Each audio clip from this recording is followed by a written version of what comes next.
সবাই খুব ভালো আছো। আমি অঙ্কিতা তোমাদের জন্য কিন্তু আজকে একটা সাজেশনের ভিডিও নিয়ে এসেছি। ঠিক ধরেছো, সাজেশনের ভিডিও। তোমরা ভাবতেই পারো যে মাধ্যমিকের তো এখনো কত দেরি রয়েছে, এখন সাজেশন নিয়ে আমরা কি করব। সাজেশন কিন্তু প্রত্যেকটা এক্সামের জন্য খুব ইম্পর্টেন্ট। তোমরা এই যে স্কুলে যে সামেটিভ পরীক্ষাগুলো তোমাদের হয়, এই পরীক্ষাগুলো কেন নেয়, পরীক্ষা নেওয়ার দরকারই বা কি, একবারে মাধ্যমিক নিতে পারে, কিন্তু সেটা না। পরীক্ষাগুলো কিন্তু স্কুল কন্ডাক্ট করে শুধু এই কারণের জন্য, যাতে তোমাদের মধ্যে যে মাধ্যমিক পরীক্ষা নিয়ে একটা ভীতি তৈরি হয় সেটা যাতে কেটে যায়। মানে স্কুলে যে পরপর 3টে পার্ট করে যে এক্সামগুলো তোমাদের নেয়, ফার্স্ট, সেকেন্ড এবং থার্ড সামেটিভ, সেই পরীক্ষাগুলো দেওয়ার মাধ্যমে যাতে তোমাদের মধ্যে থেকে মাধ্যমিকের যে ভীতিটা রয়েছে সেটা যাতে কেটে যায়। তবে একটা জিনিস বলে রাখি, আমরা যখন তোমাদের মতন ছিলাম, আমরা যখন মাধ্যমিক ক্যান্ডিডেট ছিলাম, আমাদের এক্সামের যে এই বিষয়টা, এটা কিন্তু অনেকটা আলাদা রকমের ছিল। মানে তোমাদের এখন তো রুলস এন্ড রেগুলেশন সবকিছু চেঞ্জ করে দিয়েছে, পরীক্ষার প্যাটার্ন চেঞ্জ করে দিয়েছে।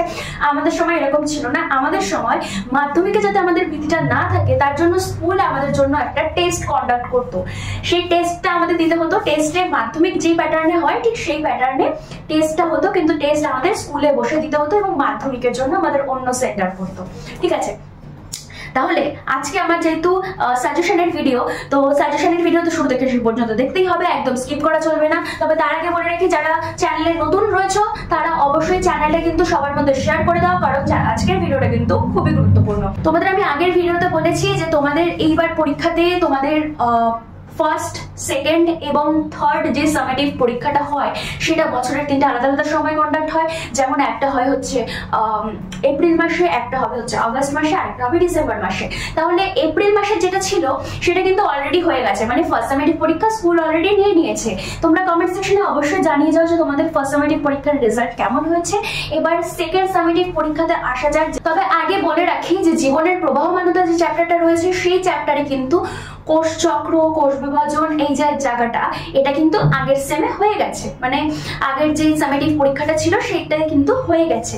তাহলে তারপরের থেকে, মানে জনন থেকে কিন্তু বা রিপ্রোডাকশন থেকে কিন্তু আমাদের এই চ্যাপ্টার থেকে রয়েছে। ঠিক আছে, তাহলে ফার্স্ট ইম্পর্টেন্ট যে কোয়েশ্চেনটা আমরা পাচ্ছি সেটা হচ্ছে জনন পদ্ধতি কাকে বলে। ঠিক আছে, বা জনন পদ্ধতিটা কি করে হয়, সাথে যৌন এবং অযৌন জননের যে পার্থক্য রয়েছে সেটা কিন্তু খুব ইম্পর্টেন্ট।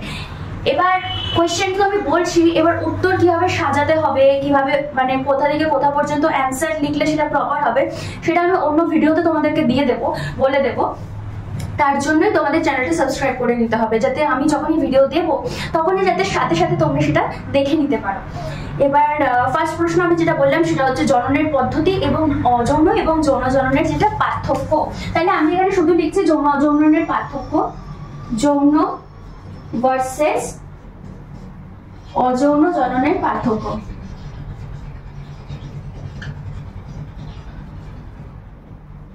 অযৌন জনন, ঠিক আছে, যৌন ভার্সেস অযৌন জনন। এবার তোমরা দেখবে যে অযৌন জনন কোন কোন জীবের ক্ষেত্রে কার্যকরী বা কোন কোন জীবের ক্ষেত্রে অযৌন জনন ঘটে বা উদ্ভিদের ক্ষেত্রে অযৌন জনন ঘটে, সেগুলো কিন্তু উদাহরণস্বরূপ, ছবি স্বরূপ দেওয়া রয়েছে। ঠিক আছে, কিভাবে কাজ করে। এবার দ্বিবিভাজন হয় না, এক বিভাজন হয় না, বহু বিভাজন হয়। ঠিক আছে, ওইভাবে কিন্তু তোমাদের পয়েন্ট ওয়াইজ কিন্তু দেওয়া রয়েছে। সেই ছকটা কিন্তু ভীষণ ইম্পর্টেন্ট, কারণ 2টো বা 3টে জিনিসের উদাহরণ দিয়ে দিতেই পারে যে অযৌন জননের উদাহরণ স্বরূপ ব্যাখ্যা করো। ঠিক আছে, তো সেই ক্ষেত্রে যেমন আমি এখানে বলতে পারি যে প্লাজমোডিয়ামের বহুবিভাজন এবং ইস্টের কোরকোদ্গম কিভাবে হচ্ছে অযৌন জননের মাধ্যমে, সেটা ব্যাখ্যা করো। এইটা পুরোপুরি ছবি সহ কিন্তু তোমাদেরকে পড়তে হবে। ঠিক আছে, খুবই স্কোরিং জায়গা এটা। ঠিক আছে, তারপরে নেক্সট আসছে অঙ্গজ জনন বিস্তার। অঙ্গজ জনন এটা কিন্তু ভীষণ ইম্পর্টেন্ট, অঙ্গজ জনন বিস্তার।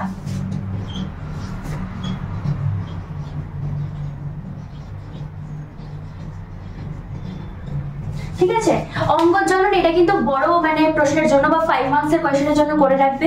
এর মধ্যে মূল, কাণ্ড, পাতা 3টেই আসছে। ঠিক আছে, এটা হচ্ছে প্রাকৃতিক অঙ্গজ জননের ক্ষেত্রে আসছে, আর একটা হচ্ছে কৃত্রিম অঙ্গজ জননের ক্ষেত্রে আসছে। কৃত্রিম অঙ্গজ জননটা বড় রয়েছে। কৃত্রিম অঙ্গজ জননের ক্ষেত্রে আসছে কাটিং, গ্রাফটিং, তারপরে মাইক্রোপ্রোপাগেশন। ঠিক আছে, তারপরে এই সমস্ত আসছে।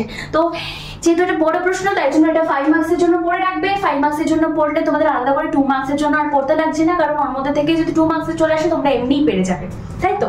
নেক্সট ইম্পর্টেন্ট কোয়েশ্চেন কোনটা? নেক্সট ইম্পর্টেন্ট কোয়েশ্চেন হচ্ছে সপুষ্পক উদ্ভিদের যৌন জনন বা যেটা আমি বলতে পারি যে ফুলের গঠনগত অংশ যেখানে দেওয়া রয়েছে ওই জায়গাটা কিন্তু ইম্পর্টেন্ট আছে। ঠিক এরপরে নেক্সট যে কোয়েশ্চেনটা আমি পাচ্ছি সেটা হচ্ছে ফার্নের যৌনক্রম।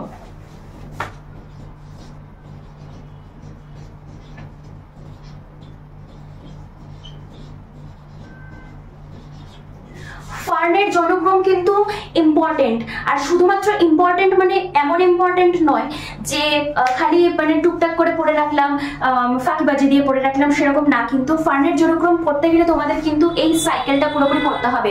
এখানে তোমরা একটা সাইকেল দেখতে পাচ্ছ ছবি সহ সুন্দর করে দেওয়া রয়েছে, এটা খুব ভালো করে খাতায় এঁকে বারবার করে প্র্যাকটিস করতে হবে, ঠিক আছে। এরপরে আসছে পরাগযোগ। পরাগযোগের জায়গাটা কিন্তু খুব ইম্পর্টেন্ট। স্বপরাগযোগ হয়, ইতর পরাগযোগ হয়, ওই জায়গাটা ইম্পর্টেন্ট ভীষণ ভাবে, ঠিক আছে। 2 মার্কসের জন্য বেশি ইম্পর্টেন্ট।